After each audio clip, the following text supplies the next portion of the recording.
Hello, my name is Sonali and I welcome you all to this week's Sunday special episode of Around the World in 7 Days.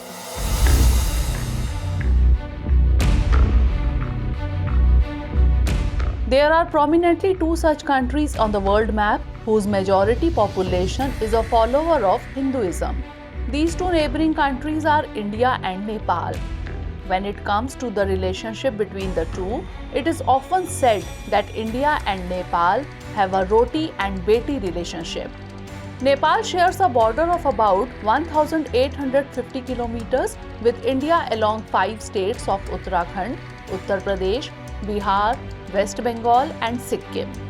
It is surrounded by India on 3 sides. As close neighbors, India and Nepal share a unique bond of friendship and cooperation. This can be gauged from the fact that both countries share open borders, due to which they share a long tradition of free movement of people across borders. According to India's Ministry of External Affairs, there are about 8 million Nepalis living in India. On the other hand, about 6 lakh Indians live in Nepal. But despite the religious, cultural and economic ties, the relations between Nepal and India have not been particularly good for the last several years. There are many reasons behind this. A major one, according to the experts, is the influence of China. It is said that India is worried about Nepal's over-leaning towards China. But now there are possibilities of change in this outlook because recently the Prime Minister of Nepal, Pushpa Kamal Dahal Prachanda, was on a 4-day official visit to India. Prachanda had come to India with a high-level delegation. According to the experts, the purpose of this visit was to further strengthen the centuries-old, multifaceted and cordial relations. During the visit, he also met the Indian Prime Minister Shri Narendra Modi. The two leaders discussed the existing issues between the two countries and their possible solutions. The biggest issue discussed was the review of a 2-decade-old treaty between India and Nepal. Which treaty are we talking about here? There is also a question that why anti-India sentiments are developing in the public perception and politics of Nepal. Let's discuss these issues one by one. India and Nepal share a long story of trade and commercial exchanges. The need to strengthen the relations was felt in the 90s. For this, in the year 1999, Nepal and India entered into an agreement, which is known as the Indo-Nepal Transit Treaty, which regulates trade between the two countries. In this treaty, there is a provision for modification based on the mutual agreement of the parties. But since coming into force, this treaty has been automatically renewed from time to time without amendment. This is because neither Nepal nor India wanted any kind of amendment to the treaty. Thus, it was auto-renewed for the last time in January 2020. But soon after the renewal, Nepal started demanding its review. According to Nepal, some provisions of this treaty have become outdated in terms of the present situation. Therefore, it needs to be reviewed. Nepal wants more concessions for itself in this. Through this, it is looking for a way to transit to the inland waterways of India. This will save cost and time for its imports and exports, enabling it to transport goods from various seaports of India to Nepal using India's internal waterways. Now we come to the next question of our discussion. What are the issues due to which the relations between the two countries have become very complicated despite being so close? The border dispute between the two is a major reason for the soreness in the relationship. It is often reported that 98% of the border area between India and Nepal has been mapped. Only the remaining 2% of the area is left, which has to be mapped. It is believed that the demarcation work between Nepal and India started in the year 1981. But so far, no concurrent opinion has been formed on this issue. Even the origin of the Mahakali River, whether from India or Nepal, is not clear and both countries have different opinions on this. In 2005, border technicians from Nepal and India conducting a border survey in the Garbang area of Darchula in western Nepal failed to agree on the issue. However, During the visit of Prime Minister Narendra Modi to Nepal in the year 2014, the leaders of both countries talked about fixing the border issue once and for all. Among these, the most disputed are the areas of Kalapani, Lipu Lake, and Limpi Yadhura. When India updated its map in 2019 to revoke the special status of Kashmir, it showed the Kalapani region as Indian territory. Nepal had expressed displeasure on this.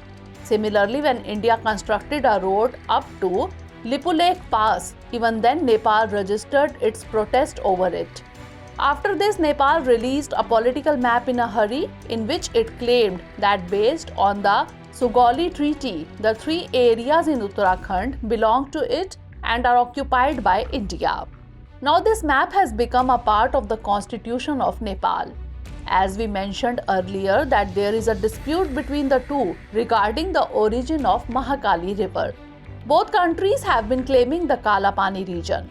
However, under the Treaty of Sugauli, the Mahakali River was considered a frontier river. The East India Company and the King of Nepal signed this treaty. Coming to the next issue, why did anti-India sentiments arise in Nepal? Experts believe that the political parties in Nepal tried to create a narrative among their people that India is an expansionist power. That's why there is a need to remain cautious about it. They have done this out of greed for power, and because of this, anti-India sentiments arose in a large section of the population. In this, the issue of Madhesis of Nepal also played a role to some extent. India often talks about their rights. They are sometimes called Indians in Nepal.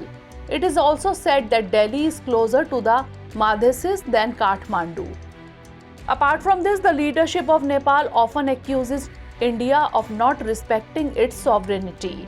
According to it, in the year 2015, when Nepal was implementing its constitution, India insisted on not doing so. Nepal alleges that India had an objection that Nepal should not become a secular state from a Hindu nation.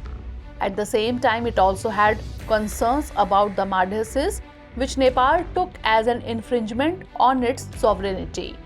That's why there is a perception in Nepal that India uses a micromanagement strategy in Nepal's politics. Because of all these reasons, anti-India sentiments flourished in Nepal.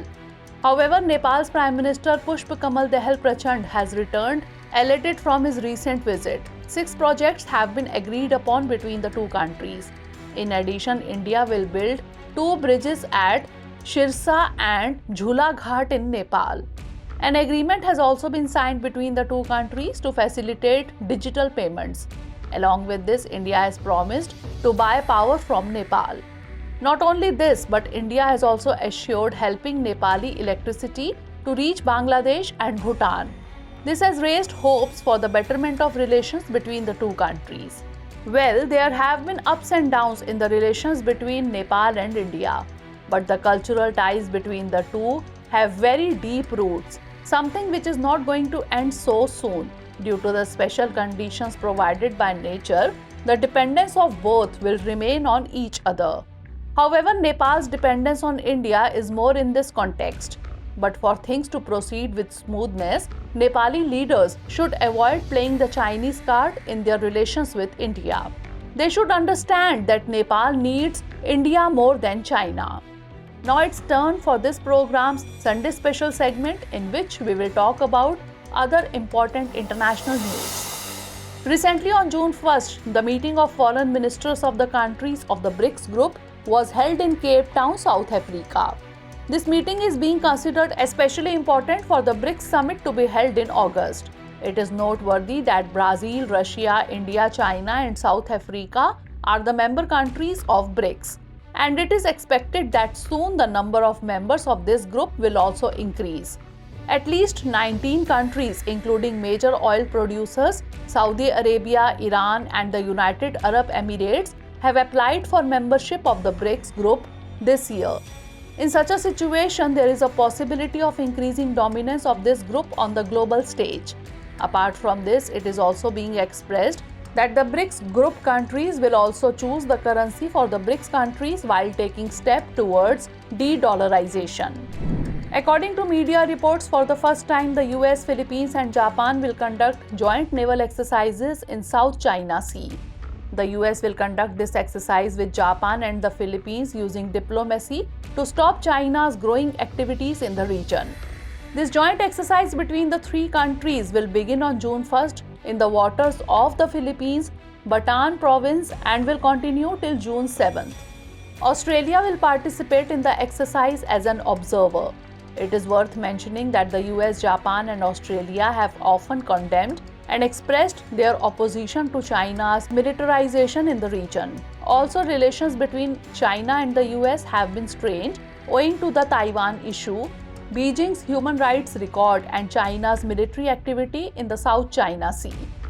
That is why, under military diplomacy, the US often organizes such naval military exercises in the South China Sea and the areas around Taiwan in the Western Pacific. In response, China will include its guided missile destroyer Zhangjiang and frigate Shuchang in multilateral naval exercises to be held in Makassar, Indonesia from June 4th to 8th. Recently, China launched the Shenzhou 16 mission for the space station. Under the mission, 3 astronauts will spend 6 months at the Tiangong space station. According to the China Manned Space Agency, the crew will carry out scientific experiments on topics such as the space-time frequency system, relativity, and the evolution of life at the space station Tiangong. Significantly, China completed the construction of its third and permanent space station, Tiangong, in 2022 last year. This space station, named Heavenly Palace, is a final module of Tiangong, which is built in a T shape. The space station is equipped with state-of-the-art scientific equipment, including the world's first space-based cold atomic clock system. According to the agency, China plans to send 2 space missions to the Tiangong space station every year. China is planning to launch a crewed mission to the moon before 2030, for which it wants to expand the space outpost.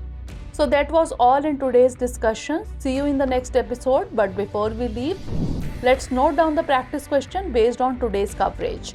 India-Nepal relations now depend more on political and economic considerations than roti beti. Critically examine this statement.